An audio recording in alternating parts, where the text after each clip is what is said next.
Aleluia. Paulo escrevendo aos Filipenses, capítulo de número 2. Você crê que o Senhor tem uma palavra para mim e para a tua vida nessa manhã? Irmão, se você ouvir a gente falando assim nessa noite, às vezes escapa, porque a gente está acostumado a pregar de noite, né? Então às vezes escapa nessa noite. Filipenses capítulo 2.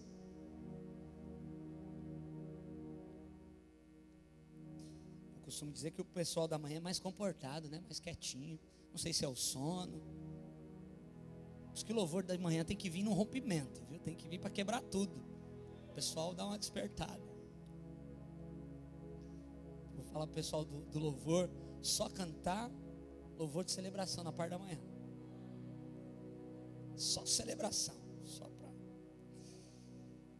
Filipenses capítulo 2, verso 1. Irmãos, esse texto, essa passagem, esse pedacinho aqui das escrituras que nós vamos ler, para mim é uma das passagens mais lindas, mais completas, mais preciosas da palavra do Senhor. Diz assim, verso 1: portanto, se há algum conforto em Cristo, e há, viu? E há. Se há alguma consolação de amor, se há alguma comunhão no Espírito, se há alguns entranháveis afetos e compaixões, completai o meu gozo, para que tenhais o mesmo modo de pensar, tendo o mesmo amor, o mesmo ânimo, pensando a mesma coisa. Verso 3: nada façais por contenda ou por vanglória, mas por humildade. Cada um considere os outros superiores a si mesmo. Não atente cada um somente para aquilo que é seu, mas cada qual também para o que é dos outros.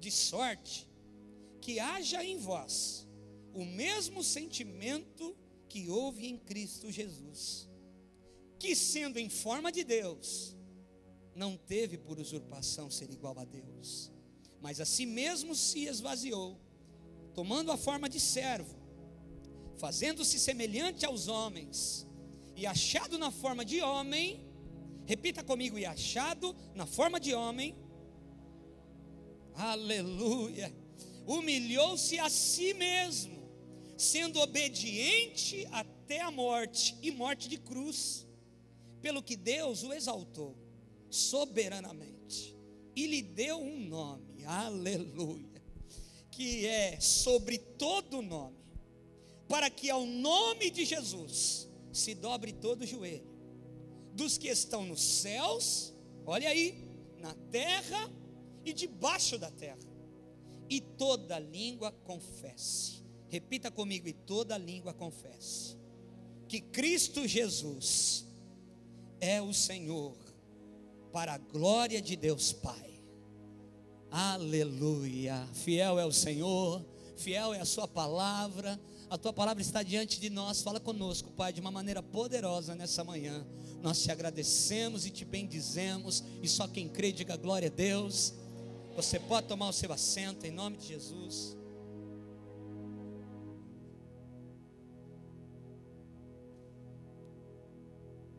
Aleluia.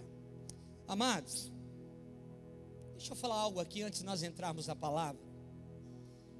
Nós estamos a 5 dias, a uma semana da eleição presidencial. E pelo movimento, por tudo que nós temos ouvido e visto, nós entendemos que essa eleição é uma eleição diferente de todas as outras para presidente da República. Essa eleição, irmãos, ela trouxe para fora, ela mostrou algumas coisas que não só a igreja do Senhor, não só os cristãos estão vendo, mas outras pessoas. Eu ouvi um intelectual dando uma entrevista na bancada da revista Veja, tem um jornal eletrônico, né, pela internet, e esse homem não é cristão, não tem nada a ver com Deus, Mas ele dizia que esse governo que está aí no poder, ele não pode vencer novamente. E eu concordo com ele, porque é um governo totalmente corrupto. Todas as pessoas que estavam ligadas, todas as pessoas que cresceram junto com esse partido, todos que estavam, irmãos, nas posições, as posições principais, estratégicas, caíram em escândalos de corrupção. E ele dizia que esse governo não pode entrar de novo, porque se for reeleita a presidenta, é mais 12 anos de governo corrupto, um governo ateu, totalmente contra os cristãos. Por quê? Porque ganha mais 4 anos e depois o ex-presidente lá volta e fica mais 8 porque ele ganha. Então são 12 anos. Então essa eleição, povo de Deus, é uma eleição muito importante para o Brasil. A revista nos Estados Unidos, o New York Times, colocou 5 razões para que os brasileiros não votem na Dilma. 5 razões. Amados, e não só na hora do voto a gente tem que votar certo, porque a gente às vezes tem acesso à informação, nós temos acesso, nós ouvimos, nós não somos um povo alienado, pelo contrário, nós somos um povo antenado, que sabemos o que devemos fazer, que sabemos aonde pisamos, e é por isso que a gente fala de todos os assuntos na igreja do Senhor também.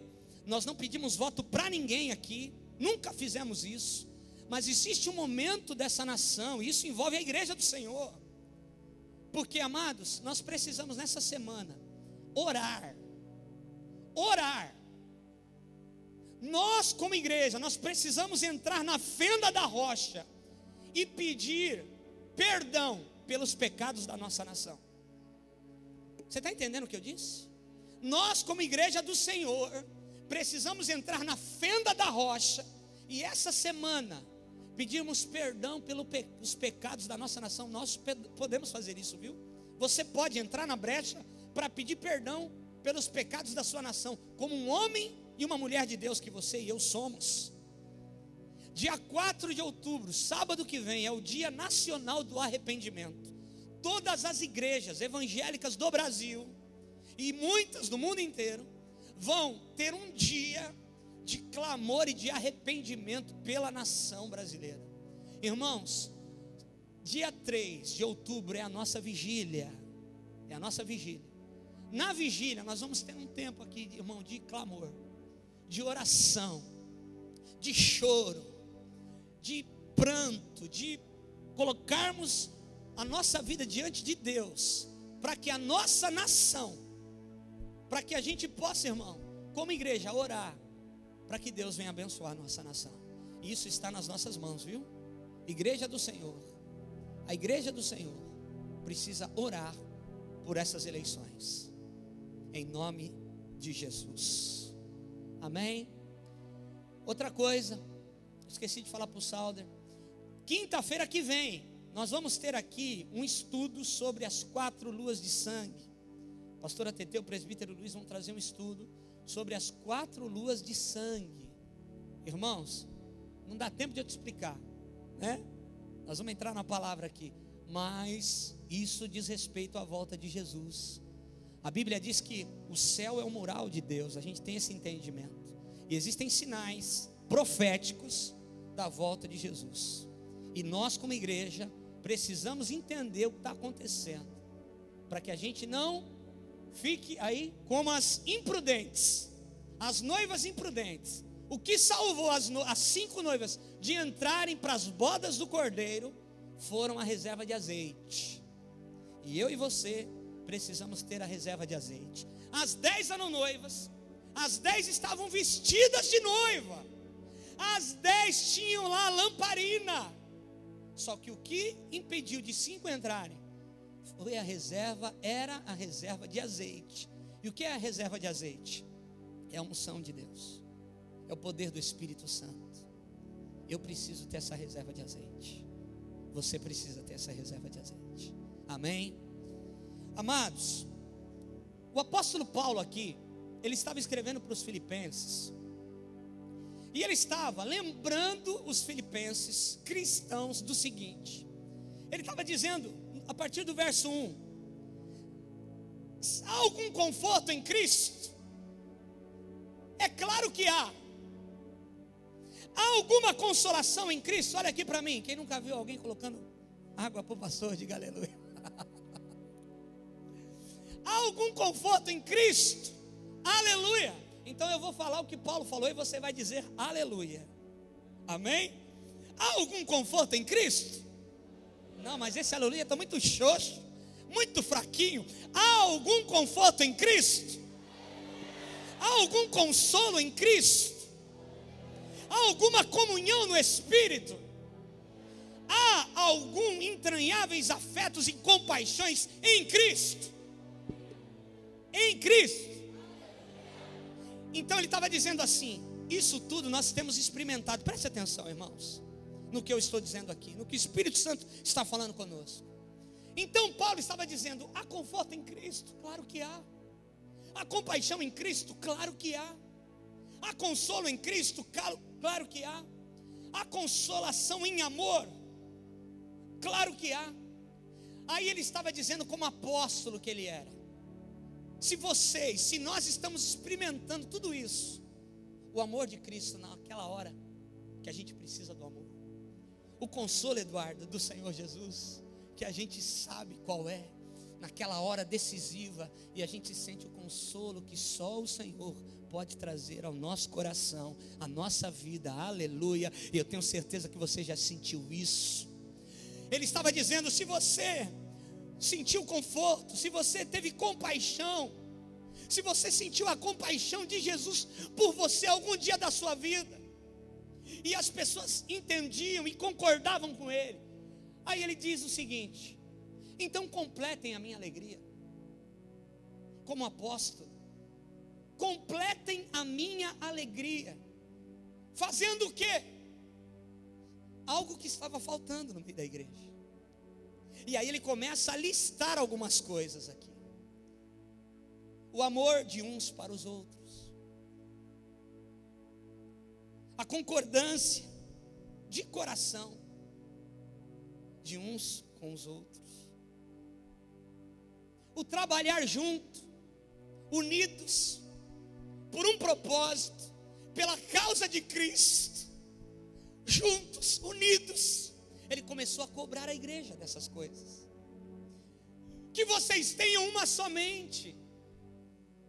Uma somente. Quando o Senhor faz a metanoia em nós, a mente da Andrea é a minha mente. Por quê? Eu tenho a mente de Cristo, ela também. O um tem a mente de Cristo, o outro também. A respeito de algumas coisas, o Espírito vai alinhando a nossa mente à vontade de Deus, e nós somos um corpo, nós somos uma família. É por isso, querido, Paulo estava dizendo, não para pessoas que ele buscava de um lado, buscava dentro de uma casa, buscava no supermercado, não. Existia um grupo de pessoas que era a igreja do Senhor. Existia um grupo de pessoas que era uma comunidade. Era um grupo de pessoas que estavam reunidos para ouvir a palavra de Deus através da boca do apóstolo Paulo. Então essa conversinha de que para ser igreja eu não preciso vir para a igreja, isso é uma conversa fiada, irmão. Se eu sou cristão, eu preciso estar na igreja, eu preciso viver em comunidade. É plano, propósito de Deus que eu tenha uma igreja para me congregar, para que eu congregue, para que eu estabeleça uma aliança com Deus, para que eu tenha essa comunhão, para que eu tenha essa mesma mente, para que a metanoia de Jesus seja feita em mim, aleluia. E Paulo começou a falar isso para os cristãos naquela época. Se vocês já experimentaram o consolo de Deus, as compaixões de Cristo, se vocês já experimentaram o amor que só Cristo pode dar, a paz que o Senhor pode dar no meio da guerra, se vocês experimentaram tudo isso, eu peço uma coisa para vocês: que vocês sejam mais unidos, que vocês ajudem uns aos outros, que vocês carreguem o peso um do outro, que vocês sejam um suporte um para o outro. Era isso que Paulo estava dizendo. Irmão, No versículo 3 ele estava dizendo assim: não faça nada por contenda. Às vezes, dentro da nossa casa, dentro da nossa empresa, dentro da faculdade, a gente quer ganhar as coisas na conversa. A gente quer ganhar as coisas impondo a nossa opinião, impondo aquilo que eu acho que é certo, que é correto. E aquilo não gera unidade, aquilo gera divisão, afastamento, contenda. E Paulo está dizendo: olha, se você ficar olhando só para aquilo que é teu, você vai gerar contenda. Se você ficar olhando só para o propósito do teu coração, só para aquilo que você acha que é certo, que deve ser assim, você vai gerar contenda. Então, olhe e respeite a opinião do teu irmão. Aleluia! Hoje é uma palavra pastoral, não é uma palavra profética. Hoje eu estou pastor. Então respeite a opinião do teu irmão. Sempre olhe, irmão, é muito profundo isso. Sempre olhe a outra pessoa maior do que você.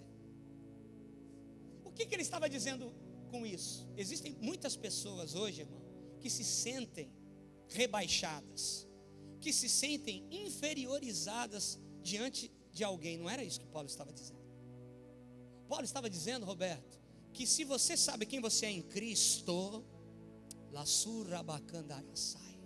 se você sabe quem você é em Cristo, você pode olhar para alguém e falar assim: Senhor, que ela seja superior a mim, que ele seja superior a mim, porque eu sei quem eu sou em Cristo. Eu não estou me rebaixando, eu não estou me sentindo inferiorizado. Eu preciso olhar para o meu irmão, para o meu semelhante, que ele sempre seja maior do que eu. Isso é humildade. Porque quando alguém se coloca numa posição de olhar sempre para as pessoas menor, eu sei mais, eu penso melhor, eu faço melhor, eu ajo melhor. Irmãos, você fica travado, você fica numa posição que Deus vai ter que te tirar dela. E Deus não quer que você fique nessa posição. Escute o que eu vou dizer. Quem vence a guerra não é um homem de guerra. Quem vence a guerra é um homem de paz. Quem vence a guerra não é o Deus da guerra. Quem vence a guerra é o Deus da paz. Romanos capítulo 16, versículo 20 diz que o Deus de paz esmagará Satanás sob os nossos pés. Quem vence a guerra é o Deus de paz. E às vezes a gente faz guerra para ganhar guerra. Você nunca vai ganhar guerra fazendo guerra. Você vai ganhar guerra trazendo paz. A guerra que você está vivendo na sua casa, você vai ganhar quando você parar de discutir, quando você parar de ser o canal de contenda, quando você parar de ser a pessoa que dá o start na confusão. Irmão, no meio da guerra, eu e você fomos chamados para trazer a paz do Senhor, a paz de Cristo. Você quer vencer essa guerra? Você vai vencer essa guerra trazendo paz, sendo um homem de paz. Deixa eu dizer uma coisa para você, querido. Você que está aqui nessa manhã, você foi chamado para ser uma mulher de paz. Você foi chamado para ser um homem de paz. Levanta a tua mão direita para receber o que eu estou dizendo. Você foi chamado para ser um homem de paz, uma mulher de paz, para que você possa vencer essa guerra. Olha para o teu irmão, põe a tua mão santa no teu irmão e fala assim: você é um homem de paz, uma mulher de paz. Quem está entendendo isso, diga aleluia. O Deus de paz esmagará Satanás. Irmãos, quando a gente sabe quem nós somos, os homens, a gente vê pessoas que nem são convertidas, nem conhecem o Senhor, homens bem-sucedidos, homens de sucesso. Existe uma característica em todos eles, sabe qual é? Eles não são briguentos, eles não são de guerra. São de guerra, mas guerra estratégica. Só reagem quando sabem que tem que reagir. Não sai falando, blá, blá, blá, blá. Vomita tudo. Homens que nem têm a instrução do Senhor vencem a guerra na paz. Você foi chamado, eu quero dizer, essa palavra é profética para nós essa manhã. Você não vai vencer essa guerra fazendo guerra. Você vai vencer essa guerra trazendo paz. fazendo paz, sendo um homem de paz, sendo uma mulher de paz. Para de querer ganhar a conversa. Pare de querer impor a tua posição, a tua opinião. O Senhor é contigo. Traga a paz, e a paz estabelecida, o que é de Deus será cumprido no meio dessa situação que você está vivendo. Quem está entendendo, diga aleluia. Oh glória, só um homem de paz vence a guerra. Só um homem de paz, porque um homem de guerra, ele traz contenda. Como diz o verso 3, não façais por contenda, ou por vanglória, mas por humildade. Cada um considere os outros superiores a si mesmo. Só quem pode considerar alguém superior a si mesmo, irmão, é alguém que sabe quem é em Cristo. Eu sei quem é em Cristo, nada me abala. Agora, quem não sabe quem não é em Cristo, irmão, é um perigo, porque vai querer ser o que não é. E quando a gente quer ser o que a gente não é, a gente troca os cavalos, coloca a carroça na frente dos cavalos, a gente mistura tudo, e aí a gente se dá mal. Quando eu sei quem eu sou em Cristo, eu tenho condição de ver essa pessoa maior do que eu. Quando alguém que serve a Jesus alcança uma posição, seja ela qual for, profissional, financeira, ministerial, essa pessoa, ela tem que se manter escondida em Deus. Essa pessoa, ela não pode abandonar o entendimento correto a respeito de si mesmo. Irmãos, você precisa saber quem você é em Cristo, porque quando a gente sabe quem nós somos em Cristo, a gente olha para nós e nós temos exatamente o entendimento a respeito de nós mesmos. É isso que Paulo está dizendo. E depois nós vamos puxar aqui no grego, você vai ver que coisa linda. O que Jesus estava querendo falar através da boca de Paulo aqui para os filipenses. Também existem aquelas pessoas que nunca alcançam a posição. Então escute aqui o que eu vou te dizer. Quando a gente conquista algo na vida, a gente tem que se manter humilde, irmão. Eu vou repetir. Quando a gente conquista algo na vida, qualquer coisa, seja material, seja algo que você, um sucesso profissional, seja o que for, você tem que se manter humilde. Você tem que se lembrar das primeiras coisas. Você tem que se lembrar de onde Deus te tirou. Você tem que se lembrar do que Deus fez para você chegar até onde você chegou. Você tem que lembrar como você agia com as pessoas quando você estava lá embaixo. Você tem que se lembrar como você falava com as pessoas quando você estava lá embaixo. Porque é isso, eu vou repetir, é isso que vai sustentar você numa posição.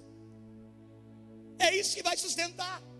Você não pode abandonar o entendimento correto a respeito de si mesmo. Você não pode abandonar a humildade. Você não pode abandonar. Todas as pessoas que conquistam uma posição, seja ela qual for, e abandonam aquilo que tinham, por isso chegaram lá, elas muito mais rápido que subiram, caem, desabam, irmãos. Vai entendendo isso aí? Nós estamos vivendo um tempo perigoso, o tempo que quem não é quer ser, e quem é está abandonando o entendimento a respeito de si mesmo. Esse é o perigo. Lucas capítulo 22, versículo 26 diz assim: mas vós não sois assim, pelo contrário, o maior entre vós seja como o menor, e aquele que dirige seja como o que serve. Olha, irmão, Jesus é tão lindo, viu? Jesus, ele não só foi placa, a direção é essa, é ali, vai por ali que você vai conseguir chegar. Não, ele fez, ele lavou os pés dos discípulos. O maior foi o menor, disse em todo tempo. Em todo tempo ele foi o menor. Em todo tempo, e nós precisamos aprender com o nosso mestre. Nós precisamos aprender com ele. tantas pessoas, irmãos, que a gente vê e existe algo desalinhado. Escute só, o orgulho, ele é competitivo por natureza, sabia? Uma pessoa que é orgulhosa, ela é competitiva por natureza. E o orgulho tenta elevar essa pessoa acima das outras. E isso promove conflito, ao invés de harmonia. Ao invés de harmonia. O orgulho, quando ele entra no coração de alguém, ele faz essa pessoa achar que ela é melhor que as outras. E isso nunca promove harmonia. Isso só promove conflito e contenda. Era isso que Paulo estava querendo acabar com a igreja de Filipenses. Gente, ninguém é maior que ninguém. Deixa eu trazer uma realidade para vocês. Deixa eu trazer um ensino para vocês. Eu sou apóstolo. Deus tem uma hierarquia, existe um governo na igreja, existe. Mas nós, aleluia, temos que sempre olhar para o nosso semelhante como se ele fosse maior do que nós. Porque se o orgulho entra e ninguém está livre disso, irmão. Nem eu, nem você, nem ninguém. Quando o orgulho entra, ele é competitivo. Então ele faz eu querer competir, eu querer me elevar acima das pessoas. E isso nunca vai trazer uma harmonia, nem dentro de casa, nem na família, nem na faculdade, nem no trabalho, nem na igreja, nem em nenhum lugar. Orgulho maldito vai cair nessa manhã das nossas vidas em o nome de Jesus.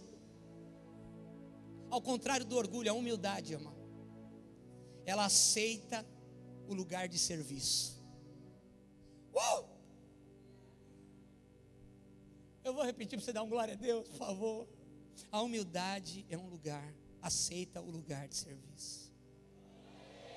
A humildade, ela se preocupa com a necessidade e os interesses dos outros. Uma pessoa que tem a marca da humildade, ela se preocupa com a necessidade e com o interesse dos outros. Isso é uma marca da humildade, irmãos. E isso foi o que Jesus veio nos ensinar. Porque nós, por natureza, queremos competir. Somos orgulhosos. Somos orgulhosos. A pessoa, ela é capaz de andar quilômetros e quilômetros a pé para pagar uma promessa, mas ela não é capaz de liberar perdão por causa do orgulho. Ela é capaz de fazer coisas tão grandes, e não é capaz de reconhecer, de chegar em alguém e falar: me perdoa, eu errei. Porque o orgulho não deixa. O orgulho é maldito, é terrível, meu irmão. O orgulho é competitivo. O orgulho faz você se sentir maior do que as pessoas. E a hora que eu me sinto maior do que as pessoas, isso é um sentimento luciferiano. Eu me assentarei, o que Lúcifer falou? Eu me assentarei no trono de Deus. Eu serei maior do que ele. Essa foi a queda dele. O anjo de luz se tornou Satanás, porque o orgulho entrou no coração dele. Você tem que abrir esse texto comigo, Lucas 14, vai lá comigo. Quem está comigo, diga aleluia. Quem está entendendo, diga glória a Deus. Lucas capítulo 14, já vai pensando numa música de quebrar tudo aí, de rompimento, hein? Que hoje Deus vai descer aqui nesse lugar, aleluia. Lucas 14, olha só que passagem linda, verso 10. Olha só, ensinamento para nós, irmãos. Reparando como os convidados escolhiam os primeiros lugares, propôs-lhes uma parábola. Quando por alguém fores convidados por um casamento, não procures o primeiro lugar, para não suceder que, havendo um convidado mais digno do que tu, vindo, que vergonha, aquele que te convidou, e também a ele, te diga: dá um lugar para esse aí, por favor. Olha aqui para mim. Dalmas, imagina isso. O orgulhoso, irmão, aquele que não enxerga as pessoas superiores a ela, ele quer os primeiros lugares. Não estou falando de sentar na frente da igreja, viu? Aleluia, entenda o que eu estou falando. Ele quer os primeiros lugares. Só que o que Jesus está alertando, eu vou propor uma parábola para vocês. Se vocês forem convidados para um casamento, não procure os primeiros lugares. Por quê? Porque se chegar um convidado mais ilustre do que você, imagina aquele que te convidou ter que chegar em você e falar assim: ô Fred, dá uma licencinha, porque o Dirceu chegou, esse lugar é dele, por favor. Ah, desculpa, pega minha bolsinha. Irmão, Deus está te livrando de passar vergonha. Deus está nos ensinando qual é o nosso lugar, a nossa posição. Vamos lá, vamos seguindo. Dá o lugar a este, então irás envergonhado ocupar o último lugar.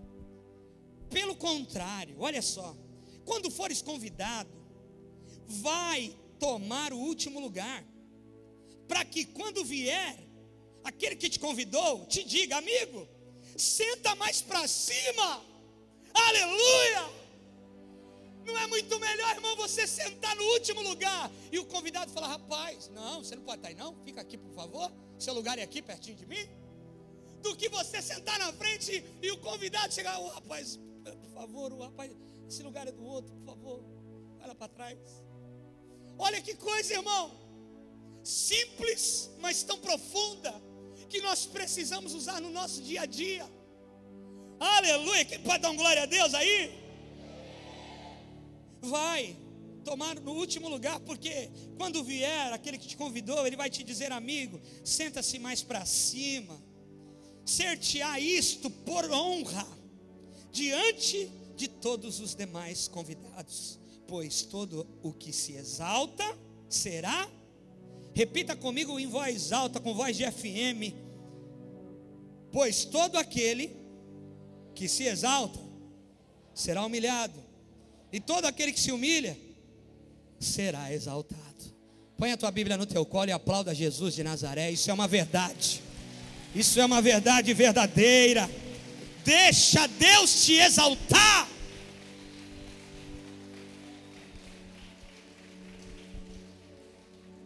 Irmão, tem gente que quer se honrar. Tem pastor que se unge, pastor. Imagina. Tem gente que se autodenomina pastor. Eu demorei 19 anos para me tornar pastor, irmão. E tem gente que sai da igreja em rebelião e abre uma portinha, e um monte de gente cheia de fé, querendo Deus, cai na mão de alguém que não tem preparo, que não foi ungido, que não foi separado, que não passou pelo vale da sombra, que não tem um preparo. E aí escuta um monte de coisa e se decepciona com Deus, porque ouviu um monte de coisa errada. Não, não é assim. Nós precisamos alinhar as coisas, e Deus vai usar a minha e a sua vida. Ei, Deus vai usar a minha e a sua vida, glória a Deus. Nós precisamos ter uma base, ter uma estrutura, o fundamento é Jesus. Tem gente se honrando, irmão, a honra sempre virá de alguém. Escuta aqui, você quer se honrar, você quer se colocar numa posição, deixa eu te falar uma coisa, a honra sempre vem de alguém. Quem promove você no teu trabalho? Se não o teu chefe. E tem gente que quer se promover, se autopromover. Não é você que promove você. Quem promove você é o teu chefe. Quem promove você é o teu Deus. Quem move o coração do rei, do patrão, do gerente, sei lá das quantas, do professor, e honra você. A honra sempre virá de alguém. Espere a honra vir de alguém. Espere a tua hora chegar. Espere em Deus, a tua hora vai chegar. Fala isso para o teu irmão: espere em Deus, a tua hora vai chegar. Aleluia. Quem está entendendo, diga glória a Deus. Porque quando alguém, irmão, se autopromove, essa pessoa ela está se exaltando. Isso é orgulho. Ela está se colocando acima das outras pessoas. Ela está se colocando acima das outras pessoas. Isso é exaltação, isso é orgulho. E Deus é especialista em abater aquele que se exalta. Irmãos, todos nós, como é bom, olha, se Deus um dia te pegou como um dia me pegou, no meu orgulho, e me abateu. Ah, irmão, deixa ele te pegar, deixa ele quebrar você, porque é para o teu bem, é para que você alcance o lugar que ele tem preparado para você. Ele precisa te parar, ele precisa te alertar, ele precisa colocar as coisas em ordem. É necessário para aquilo que Deus tem preparado para a sua vida, para as promessas que Deus tem para fazer na sua vida, para a palavra de Deus se cumprir na sua vida. Ele precisa nos quebrar, irmão, para que o nome dele seja exaltado e para que ele nos coloque no lugar que ele tem preparado para cada um de nós. Aleluia. Provérbios 15:33. O temor do Senhor é a instrução da sabedoria, e a humildade precede a humildade precede a humildade precede a honra. Quer ser honrado? Seja humilde. Quer ser honrado? Seja humilde. Quer ser honrado? Seja humilde. Porque se eu sou humilde, e humildade nada mais é do que o que nós estamos lendo, viu? Não é você ser pobre, não é você ser cara de tadinho, porque tem gente, irmão, que é pobre e é mais orgulhoso do que Satanás. Tem gente que não tem nada e é mais orgulhoso do que o diabo, o inferno inteiro. Não tem nada a ver com isso. Humildade não importa a posição que você esteja, você pode ser o presidente da república, você sempre olhar as pessoas superiores a você, porque você sabe quem você é em Cristo. Então você não tem problema com isso. Você não tem problema em dar um lugar para alguém. Você não tem problema em fazer o bem, em olhar para as pessoas ao invés de você olhar para você, olhar só para o teu umbigo, só para aquilo que ainda não aconteceu na sua vida. O temor do Senhor é a instrução da sabedoria, mas a humildade precede a honra. Melhor que se levantar é ser levantado. Provérbios 25:6 diz: não te glories na presença do rei, nem te ponhas no meio dos grandes, porque melhor é que te digam, sobe para cá, do que seres humilhado diante do príncipe, a respeito do que os teus olhos viram. De novo, a Bíblia está dizendo, é melhor você ficar na tua posição e ser chamado para ocupar a mesa dos príncipes, do que você sentar lá achando que é o príncipe e alguém falar para você, por favor, esse lugar está reservado, você pode sentar lá na última fileira. Oh, aleluia, Deus nos livra disso.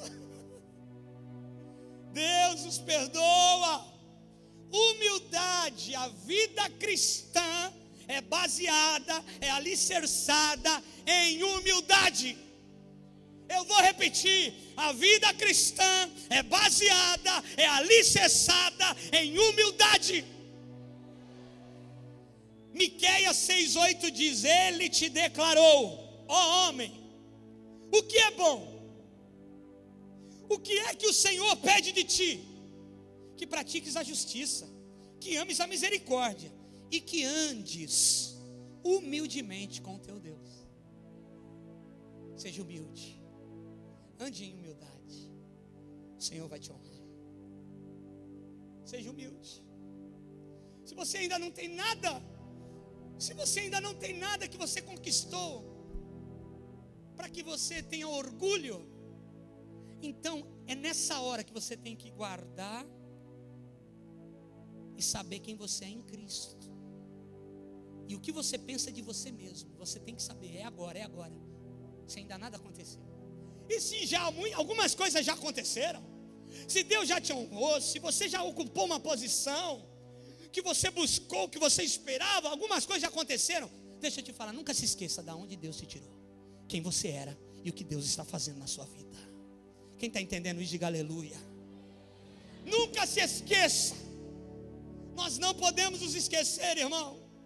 Essa palavra é para mim, essa palavra é para você. A espada corta dos dois lados. Você está pronto para começar por baixo? Você está pronto para começar por baixo?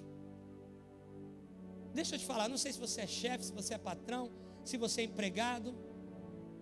Tem algo que você sabe muito bem fazer. Eu vou repetir. Eu não sei, conheço a vida de alguns aqui, mas eu sei que todos nós temos algo que nós sabemos fazer com excelência. Nós sabemos fazer com excelência. Você já identificou aquilo que você sabe fazer com excelência. É teu, Deus te deu, você não sabe de onde veio. Uns aprendem, já nascem jogando bola, sabem jogar bola. Eu vejo o meu Isaac lá, estou batendo na bola, irmão. Eu falo, meu Deus, ninguém ensinou ele. Eu não parei ainda para jogar bola com meu filho. Puxou o pai, eu sei, vem de DNA. Tem aqui a doutora Gabriela, tá um rapaz bonito ali do lado dela, ali também. Negócio de gene dele. Puxou o pai, canhoto, bate bem na bola. Só que, irmão, eu fico bobo. Ele pega a bola de manhã, ele acorda, pega a bola. Ele bate na bola com os dois pés. Ele fica batendo na bola. Bate assim, ele faz coisas que eu falo, meu Deus. Nasceu com ele, Deus deu para ele. Você vai ser jogador de futebol? Não sei, isso pertence a Deus. Você tem alguma coisa que você sabe fazer muito bem. Que você sabe fazer muito bem. Tem alguma coisa que você já identificou que você sabe fazer muito bem. Agora, qual é a pergunta? E nós vamos entender porque Paulo estava dizendo isso para os filipenses. Você, mesmo entendendo o que você faz muito bem, você está disposto a começar, ensinar alguém do início, ensinar alguém de baixo? Você terá paciência, aquilo que você sabe muito bem fazer, que as pessoas fazem em um dia, você em uma hora pega e faz. Aquilo que você sabe fazer muito bem, você está disposto? Porque foi isso que Jesus fez. Você está disposto? Fala assim, olha, eu sei que você tem habilidade, eu sei que você faz em uma hora o que eu demoro 2 dias para fazer. Mas você está disposto a ensinar alguém, a investir na vida de alguém, a começar por baixo com alguém e ter paciência para ficar 10 dias ensinando, 1 ano, 10 anos, aquilo que você sabe fazer tão bem? Ou você vai perder a paciência? Você vai falar, você é burro, você não sabe fazer isso, porque a gente cobra muitas pessoas daquilo que a gente faz muito bem. O que eu sou muito bom, eu cobro mais as pessoas. Naquilo que eu faço muito bem, eu cobro mais as pessoas. Irmão, vai lá comigo. Volta lá no texto. Não sai desse texto de Filipenses 2. Olha só que coisa linda. No verso 5, diz assim: tende em vós o mesmo sentimento que houve também em Cristo. Esse sentimento, no grego, é pirônio, que significa ter entendimento correto a si mesmo, ser modesto, não permitir que a opinião que se tem de si mesmo, apesar de correta, exceda os limites da modéstia. Então Paulo está dizendo lá, tenha o mesmo sentimento, ou seja, o que Jesus sabia a respeito dele, e sabia se colocar numa posição de humildade, tem esse mesmo sentimento. Tem esse mesmo sentimento. Aí ele segue dizendo que houve também em Cristo. Pois ele, subsistindo em forma de Deus, esse subsistindo, irmão, ele significa, ele no grego é o parco, estar pronto para começar por baixo. Jesus estava na glória. O Deus Filho estava com o Deus Pai e o Deus Espírito. A Trindade estava ali. Um dia Deus chegou para Jesus lá nos céus e disse assim: filho, você está a fim de começar por baixo para salvar aquele lá,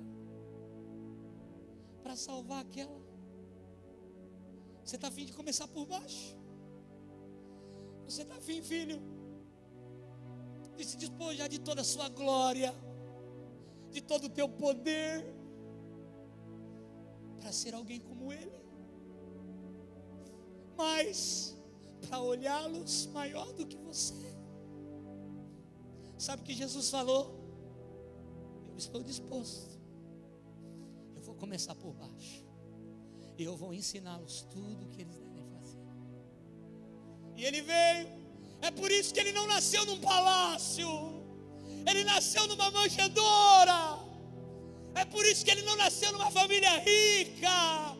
Ele nasceu numa família de 2 jovens que tinham que sair correndo, porque ela poderia ser achada como uma adúltera e morrer apedrejada. Ele começou por baixo, por mim e por tua causa. Ele falou: estou disposto a ensinar. Eu estou disposto a ensiná-los a humildade. O começo eu vou sendo Deus. Ele subsistiu, meu irmão. Essa palavra subsistir, ele desejou começar por baixo. E aí Paulo continua dizendo: subsistindo em forma de Deus, não julgou como usurpação o ser igual a Deus. Antes, a si mesmo se esvaziou. Ele se esvaziou totalmente, assumindo a forma de quem? Assumindo a forma do quê? Servo. Assumiu, se posicionou. Ele sabia quem ele era em Deus, servo de todos. Nós cantamos uma canção que diz que ele assumiu a posição de servo de todos, tornando-se em semelhança de homens e reconhecido em figura humana. A si mesmo se humilhou. Irmão, ele se entregou. Ele poderia se exaltar. Ele poderia se autopromover. Ele poderia se colocar numa posição de reinado. Mas ele se humilhou, se tornou servo, tornando-se obediente até a morte, e morte de cruz, pelo que também Deus o exaltou. Paulo não deixa de falar, ele fez tudo isso, só que também tem um detalhe: por causa do que ele fez, Deus o exaltou sobremaneira. Deus o elevou numa posição tão alta, e essa sobremaneira, irmão, é tão tremendo que é sobre tudo, soberano sobre tudo. Deus o exaltou sobremaneira e lhe deu o nome que está acima de todo nome, para que ao nome de Jesus se dobre todo o joelho, nos céus, na terra e debaixo da terra, todos os lugares, e toda língua vai confessar que Jesus Cristo é o Senhor, para a glória de Deus Pai. Como é que a gente vai agir diante de um Deus desse, irmãos? Como é que a gente pode ficar inerte, passivo diante de uma obra tão poderosa, que foi realizada só por minha causa? Só por minha causa. Ele morreu naquela cruz, ele se fez servo, ele se humilhou por minha causa, só por minha causa. Quem conheceu a mente do Senhor? Diz Paulo em 1 Coríntios capítulo 2, verso 16, que possa instruí-lo. Mas nós, porém, temos a metanoia. Nós, porém, temos a mente de Cristo. Deus quer mudar as suas atitudes, os seus hábitos, as minhas atitudes e os meus hábitos. Irmão, desde as pequenas coisas às grandes.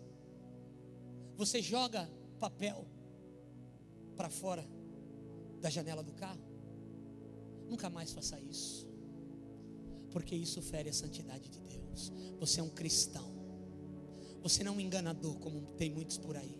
Você pode errar, pode pecar, todos nós podemos, Mas nós temos que buscar uma vida em santidade, buscar uma metanoia, uma mudança de mente. Eu fazia isso toda a vida, mas eu não vou fazer, porque eu sei quem eu sou em Cristo e eu quero agradar o meu Deus.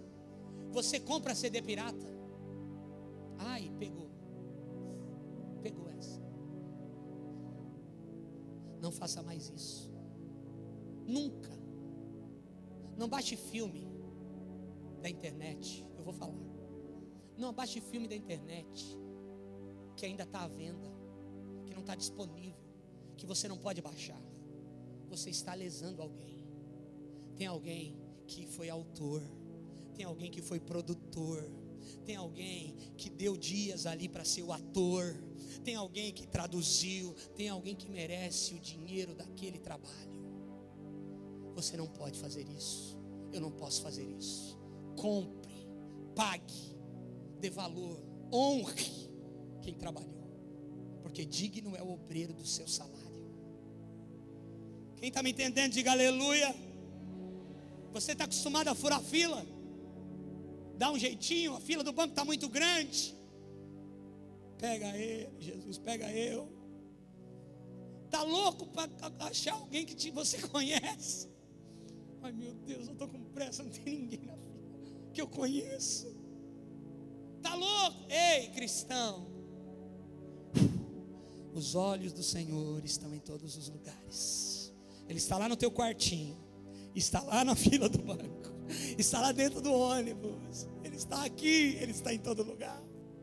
Não fure a fila, fica lá, pegue o último lugar, porque pode ser que alguém que te conhece esteja lá na frente e fale assim: ei, dá tua conta aqui, deixa eu pagar.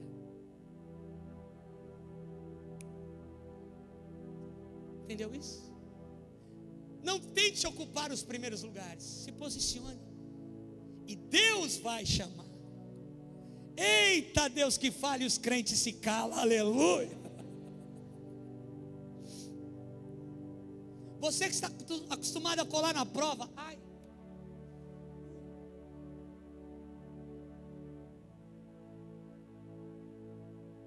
Deixa eu te falar uma coisa.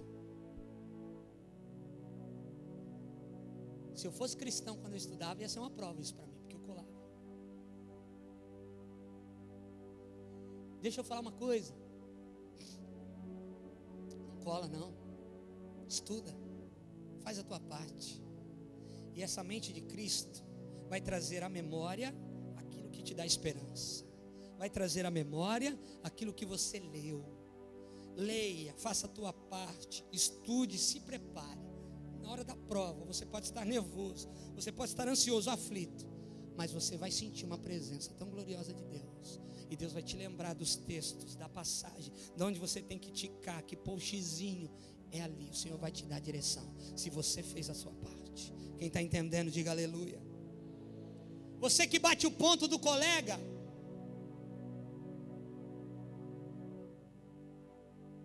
não faça isso. Você está lesando o teu patrão. Isso não é correto diante de Deus. E às vezes a gente fica falando: Deus, por que isso não acontece, aquilo não acontece? Ninguém tropeça em pedra grande, irmão. Se você vê uma rocha gigante na tua frente, você vai desviar. A gente tropeça nas pequenas pedras. São as pequenas coisas que fazem a gente não alcançar aquilo que Deus tem preparado para nós. Ei, deixa eu te falar, são as pequenas coisas que fazem você não romper, não fluir totalmente. São as pequenas coisas. Você que dá uma caixinha para o guarda, já deixa o dinheirinho preparado no documento do carro, para dar uma caixinha para o guarda quando ele te parar. Não faça isso não. Eu já fiz isso, irmão. Sendo cristão eu já fiz isso.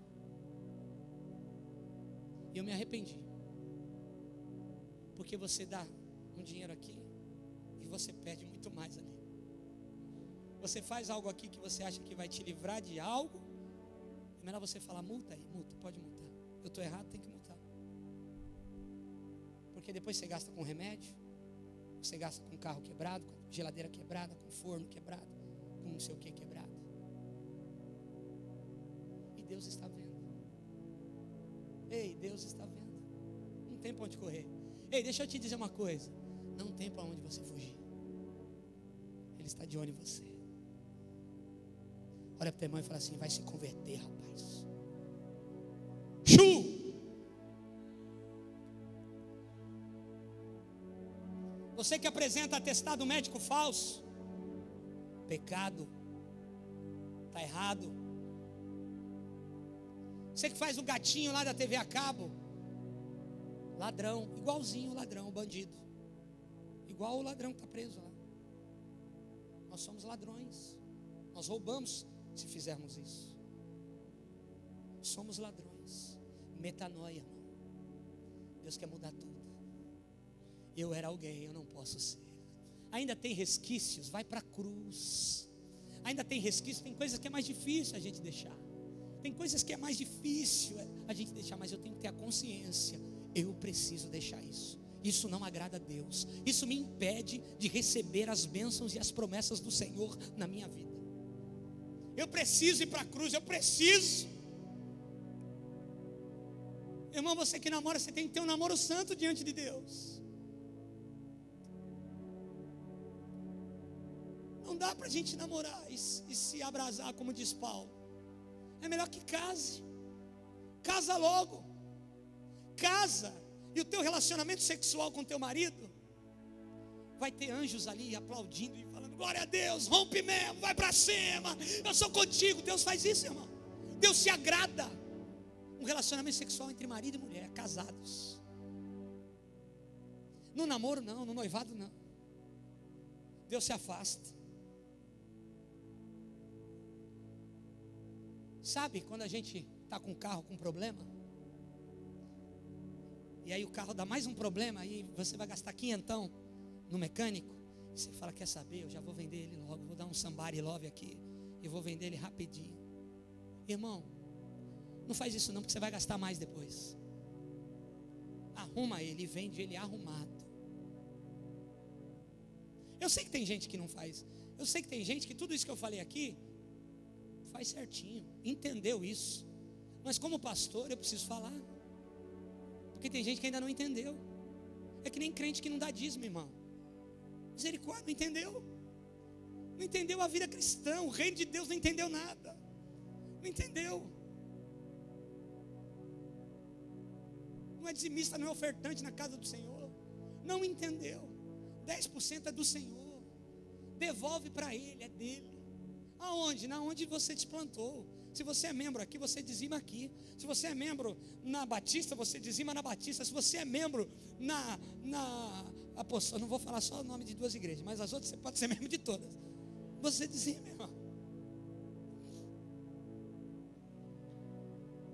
Não venda um carro com problema. Você não vai se livrar de um problema. Não venda o carro com problema. Você não vai se livrar de um problema. É mentira do diabo. Você vai arrumar um maior. Você sabe, irmão, eu estou terminando. Fica de pé comigo. Eu queria chamar o Ministério de Louvor aqui.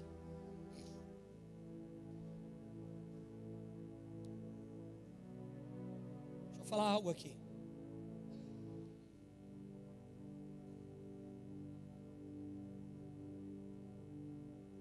A gente tem pedido avivamento para Deus.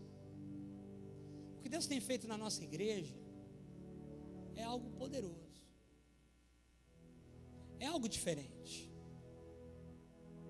O que Deus tem feito na nossa igreja, dá a mão para o irmão que está do teu lado. O que Deus tem feito aqui, o que a gente tem visto Deus fazer, é algo que não está acontecendo em todo lugar. Infelizmente, não está acontecendo em todas as igrejas. A gente tem experimentado um crescimento, não de números, mas um crescimento espiritual. A gente tem percebido um avanço. A gente tem percebido um avanço. Pessoas aceitam a Jesus. Pessoas estão mudando de vida. Nós temos aqui no meio pessoas que tinham uma vida desgraçada e mudaram de vida, irmão. E hoje são servos do Senhor. Deus faz isso. E a gente tem pedido um avivamento. Mas sabe o que o Espírito Santo tem falado para mim? Que nós ainda não estamos preparados para o avivamento que Ele tem para fazer. Porque se vier o avivamento, irmão, o avivamento quebra tudo. O avivamento, a gente começa o culto agora, e no culto das 7 da noite, nós estamos aqui ainda chorando, deitados, e o povo da noite está chegando para adorar o Senhor. A gente chora, a gente quer Deus, a gente se arrepende, a gente sente nojo do pecado, a gente quer o Senhor, a gente quer buscar, a gente quer chorar, a gente quer estar com os irmãos. O avivamento é algo tão poderoso, e a gente ainda não estamos preparados para esse avivamento. Nós precisamos primeiro, irmãos, alinhar algumas coisas. Nós precisamos primeiro ter uma limpeza moral. Uma limpeza moral dentro de cada um de nós. Se você pensou em alguém que você sabe que pecou, o orgulho já não deixou você pensar em você. Porque quando a gente está falando isso, a palavra está falando conosco, eu tenho que pensar em mim. Em mim, o meu erro. Porque para Deus não existe pecadão e pecadinho. Existem consequências menores e maiores do pecado cometido. Mas o pecado de jogar uma sujeira da janela é o mesmo pecado de assassinar alguém. Para Deus eu estou dizendo, sabia? Exige a mesma necessidade do pecador se arrepender do que fez. E por que Satanás pega a gente nas pequenas coisas? Porque eu acho que eu não preciso dobrar o meu joelho e pedir perdão para Deus se eu jogo. Foi uma besteirinha. E eu não me arrependo. E aquilo é contra mim nas regiões celestiais. Agora do pecadão, eu me arrependo, eu choro, eu me conserto. É o pecadinho, irmão. São as pequenas coisas que Deus quer tratar. A limpeza moral começa das pequenas coisas, para que venha o avivamento. Para que venha o avivamento sobre as nossas vidas. A começar do altar para a igreja. Eu que prego, vocês que cantam. A gente tem que se examinar. A gente tem que ver como a gente está subindo aqui nesse altar. A gente tem que ver como a gente está subindo. A gente tem que pedir perdão. Se pecou, pede perdão. Nós não somos religiosos. Nós não vamos falar, você vai agora, a partir de agora, sentar na última cadeira da igreja e ninguém vai te dar a paz do Senhor. Não. A gente entendeu, depois de muita coisa que a gente viveu e passou, que a gente tem que estar perto de quem precisa. A gente tem que estar perto de quem peca, de quem erra. Eu tenho que olhar o meu irmão como maior do que eu. Então a gente tem que se examinar. Todos nós. Uma limpeza moral. Porque, irmão, se Jesus ver isso, se Jesus ver essa intenção em nós, vou começar a ter cultos aqui, que de repente alguém grita, não falava e começou a falar, não ouvia, começou a ouvir. Vou começar a ter cultos aqui, que a gente não vai precisar, quem quer aceitar Jesus? Não. As pessoas vão começar a vir na frente e falar, eu preciso. Domingo passado eu fiz o apelo, ninguém aceitou. No final do culto, o Vitor trouxe um rapaz que falou, pastor, eu tenho muita vergonha. Eu quero aceitar Jesus, mas eu quero aceitar Jesus ali atrás. Eu abro aquela portinha, eu quero aceitar Jesus ali atrás. Eu falei, não, ó, o culto já acabou. Deixa eu orar por você aqui mesmo. Não, pastor, não. Deixa eu orar por você, ninguém está vendo. E a gente orou, ele aceitou a Jesus aqui no altar. Irmão, vai ter cultos que a gente vai, as pessoas vão vir na frente, não precisa pedir, olha, venha para frente, você que recebeu a palavra. Não, quebrantamento, a gente precisa reagir diante da palavra. Dízimo, ninguém vai precisar dar uma palavra, o Salder, o presbítero Rubens, os irmãos que fazem aqui a parte de louvor, de adoração, nos dízimos e ofertas. Ninguém vai precisar ficar pregando sobre dízimo e oferta todo dia, porque a gente sabe o que a gente deve fazer. Enquanto está ministrando aqui, tem um gasofilaço, tem gente pondo oferta. pondo dízimo, porque eu sei o que eu devo fazer, eu sei quem eu sou em Cristo, eu sei o que Jesus fez. Eu quero começar por baixo sempre, aleluia. Levanta a mão do seu irmão, comece a orar aí com ele agora. Ei, ei, ei, ei, ei, ei. Peça perdão, se você quiser vir aqui na frente, vem. Você está na presença do Pai, você tem liberdade para adorar ao Senhor. Vem, vem, vamos romper. Da bolsa da caia do da saia. Te adoramos, Senhor, te adoramos. Yeah, yeah, yeah, yeah.